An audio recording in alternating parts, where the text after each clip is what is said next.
mentioned, disconnect the negative on the battery. So as you can see, I routed there. I moved that. I showed how to remove that. I popped this piece. I'm about to pop it here, and I'm popping all the siding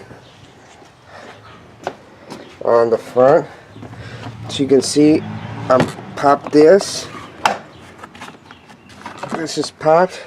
Then this is the bottom tray. It's just held by clips. You just pull it down, and these clips, it's just pressure clips, and there's just that little plug. So don't pull it hard, just pull it lightly, and then unplug the clip, and it fully comes out. So the firewall harness is in there. So I'm gonna remove this piece. See, I removed this. I'm gonna loosen this here. This one's already loose, and we're just gonna run everything through here very nicely and snug. You see? It's all gonna run very nice. You're not gonna be able to see a thing. In case I ever have to go to the dealer, I just remove the I can leave the tank in the trunk, or maybe remove the tank and just plug the line and hide the line in there, or figure something out. But it's very clean to where a dealer can't see it, because I can always take the methanol injection nozzle out and hide the hose in there or something. So that's how it looks. We're gonna keep going at it. So quick update, took this piece off, which goes right here. It's just pressure clips, as you can see. Pressure clips right there. And here, you just pull it off gently from the bottom. The clips are here, and you just put some pressure. Once you take this piece out, then you can take this piece out, which is what covers this, right? And this piece out, there's a clip that hooks in here, goes in there. So you just pull it back first, and then pull it towards you, and then away, and it just completely comes out. It's just pressure clips. And then we're here. So we're gonna route it all where you see the blue harness. That's exactly the routing we're gonna use all the way from the back. So it's gonna be just like factory. I need to pull this piece out, which I am in a second, and that piece is already pulled. I just need to pull out the pressure clips. And if you look right up there, it's the rubber grommet. I can't get a right where my finger's at. There's a rubber grommet right in my fingers. A rubber grommet, and that's where we're gonna use the rubber. See the rubber? The rubber hanger to poke through there to fish it through the front. And then once we go through that, it's gonna fish through the front here. I need to remove my JB4. It's really hard to see, but if you down here, I need to get my cell phone the lighting, but down here through the back, you can see where the harness comes out through there. So you poke through, and then you fish it gently, and then put a hanger, tape it. I'm gonna go ahead and do that, and I'll show that, and then fish it through here. So that's gonna be the goal, guys. Alright guys, quick update. So I'm gonna have to go to the store to buy a wire hanger. I don't have one. So the line's all routed. So you can see I'm gonna zip tie it to this harness. It's not zip tie right now because it's gonna be zip tie. You see, I took all the trim out, all the trims out completely. Comes out very easy. It's all pressure clips. You got to take them in sections. First the back one, then the front, then here, in sections. It's all pressure clips too as well. You just got to pull gently, and you see these clips, you just pull this one, you just pull to the outside and push it out like towards you, and then out to pop these clips. And then once you're at the bottom, you just pull it up gently. But make sure you remove this piece, and make sure you remove this piece. These pieces are just 3 pressure clips up gently. You see where they're at? You'll feel the pressure. Pull where the pressure's at. And then this removes, you just pull it out. There's a tab there. You just pull it out from here and to the side, and that comes out.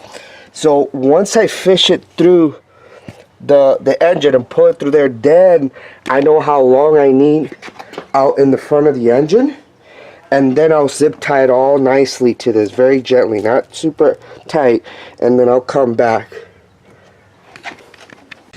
Hi guys, so originally if you watch the beginning of the video, I was gonna have the 2-gallon tank set right here, but now BMS came out with a new bracket and a 1-gallon tank, which is gonna set right here under the trunk. So that's why I haven't finished the job. So I'm gonna be getting that bracket and 1 gallon here. I ordered it today, so I should get it sometime next week. For now, you see how I ran the lines through here. So what I'm thinking of doing, since the gas tank is not gonna go through here, I might run them under here and it's all snug. That way there's no lines going through here like the instructions show. So everything is routed. Finally I did the last step, or the harder step of routing it through the firewall. This was probably the most complicated. And once I put the fitting up there, then I'll start lining it all up very nicely here all around, you know, and I'll show as I get to that point. But as you can see, it's routed through there. There's not a lot of light, so it's hard to see. The instructions help. BMS has some instructions, and you know, on the instructions they say to go ahead how to wire the JB4, which is helpful. The electronics of it. Then on the instructions, they pretty much grab one of these, and they kind of just lift the side. But I didn't want to do that because I didn't want to risk pinching a line, and I wanted to be very clean. So I'm gonna do a very clean job. Again, you don't have to remove, I just want to make it clear, you don't have to remove all the sidings like I did, the back seat and all that crazy stuff. I did it this way because I want to do a very clean job, and it just makes it easier than try to lift sides and break something. So the trick to fishing it, you see, I have it here. I use a hanger from Walmart. I had to go to the store because I didn't have a wire hanger. Then I fished it through. Then if you can see, it's hard to see.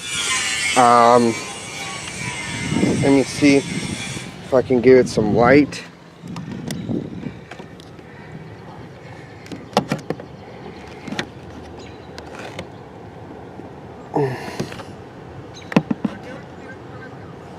So fish it through there. Now the key is this. You see how I taped it? I bend it there because I have a nut. I've been driving the car. But the trick is this. When going through the bottom, it's a lot easier. When going through the bottom, you have to, you're never going to cut through that rubber grommet with the hanger. It is way too thick. So what I did is I cut through the rubber with the scissors with this point. I went through and I built the way. Make sure there's a larger O-ring like that, and then inside the big thing of rubber there's a thin rubber inside the circle.